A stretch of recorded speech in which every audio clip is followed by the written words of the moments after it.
Sejam muito bem-vindos, irmãos e irmãs, à reflexão do Evangelho deste domingo. O Evangelho é de Mateus, capítulo 5, versos de 1 a 12. As bem-aventuranças marcam no Evangelho de Mateus o início do Sermão da Montanha. Mateus apresenta toda uma constituição do povo de Deus a partir deste Evangelho. O livro mostra que o reino é a justiça que liberta. No primeiro verso, mostra quem são os destinatários dessa nova notícia. São as multidões vindas da Galileia, da Decápole, de Jerusalém, Judeia e do outro lado do Jordão.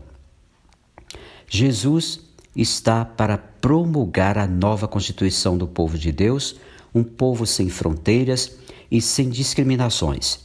Irá inaugurar a nova aliança com os pobres e marginalizados do mundo inteiro, revelando que Deus se solidarizou com eles, a ponto de confiar-lhes o reino. De fato, podemos perceber que no Sinai, no Antigo Testamento, o povo hebreu devia permanecer longe da montanha, sem se aproximar. E Deus falava ao povo por meio de Moisés. Aqui, nesse texto, os discípulos se aproximam do Mestre na montanha e Deus lhes fala em Jesus, que, sentado, ensina como mestre qualificado. As bem-aventuranças são propostas de felicidade. A constituição do povo de Deus não impõe leis. Jesus simplesmente constata a situação do povo que o segue, pobres, aflitos, submetidos, mansos, famintos. Percebe o esforço que fazem para mudar a situação. Misericórdia, solidariedade, pureza de coração, promoção da paz. Conhece as dificuldades e perseguições que enfrentam para criar a nova sociedade e os proclama felizes de depositários do projeto de Deus. A constituição que Jesus promulga no Sermão da Montanha nasce da constatação das lutas do povo sofrido. Deus se solidarizou com ele, confiando-lhe o reino. No primeiro ponto, a felicidade dos pobres. A primeira bem-aventurança, felizes os pobres em espírito, porque deles é o reino do céu. Juntamente com a oitava, felizes os que são perseguidos por causa da justiça, porque deles é o reino do céu. Ambas são como que síntese de todas as bem-aventuranças.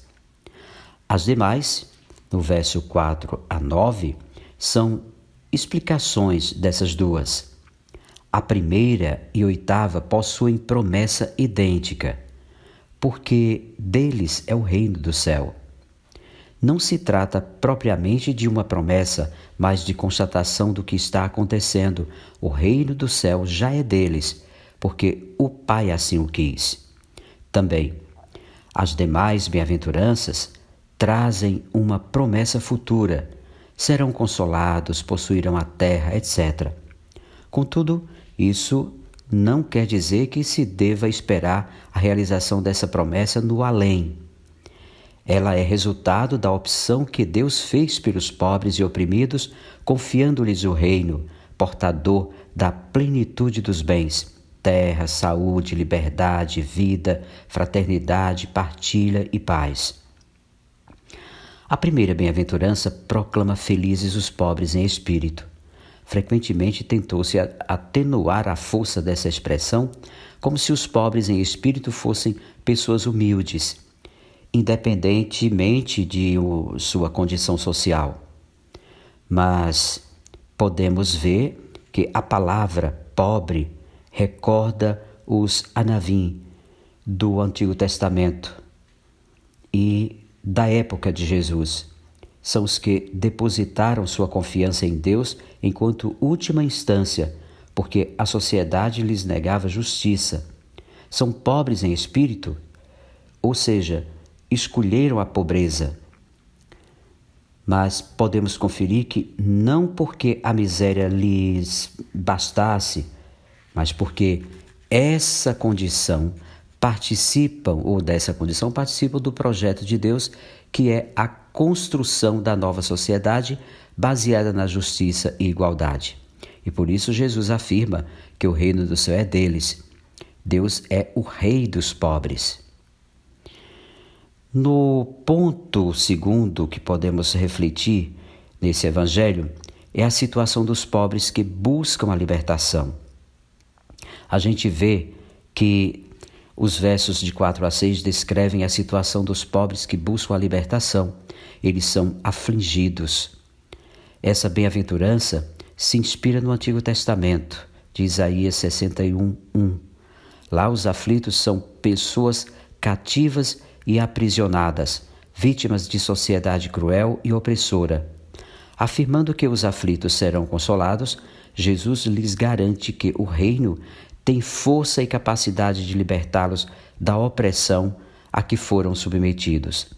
E por isso são felizes, de acordo com o Antigo Testamento, enxugar as lágrimas, consolar.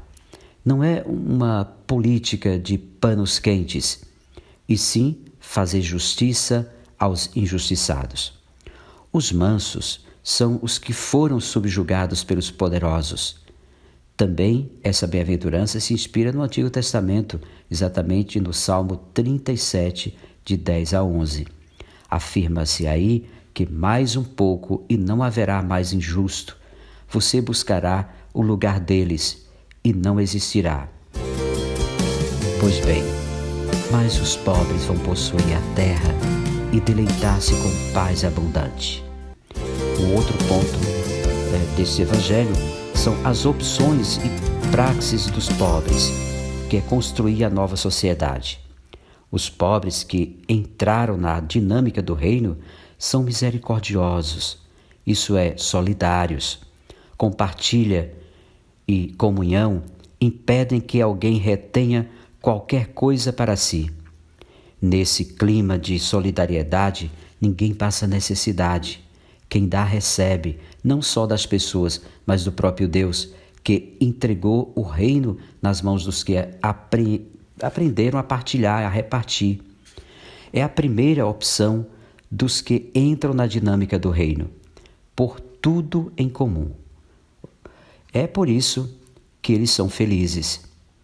Se é verdade que quem já tem as mãos cheias não pode receber mais nada, como poderia Deus confiar o reino aos poderosos autossuficientes? Um outro ponto é a comunidade cristã em meio aos conflitos. A última bem-aventurança, que está nos versos de 11 a 12, revela as tensões e conflitos enfrentados pelas comunidades sírio-palestinenses, no meio das quais nasceu o Evangelho de Mateus. No tempo em que o Evangelho de Mateus, ou seja, o Evangelho pregado, estava dentro de uma crise de identidade, com perigo de abandono do projeto de Deus. Os conflitos vinham de fora. A sociedade estabelecida começou a difamar os cristãos, caluniando-os e perseguindo-os. Tornava-se difícil resistir diante das pressões e tribulações de toda aquela espécie daquela época. O Evangelho lhes lembra que ser discípulo de Jesus é ser como os profetas do Antigo Testamento. Desse modo, perseguiram os profetas que vieram antes de vocês.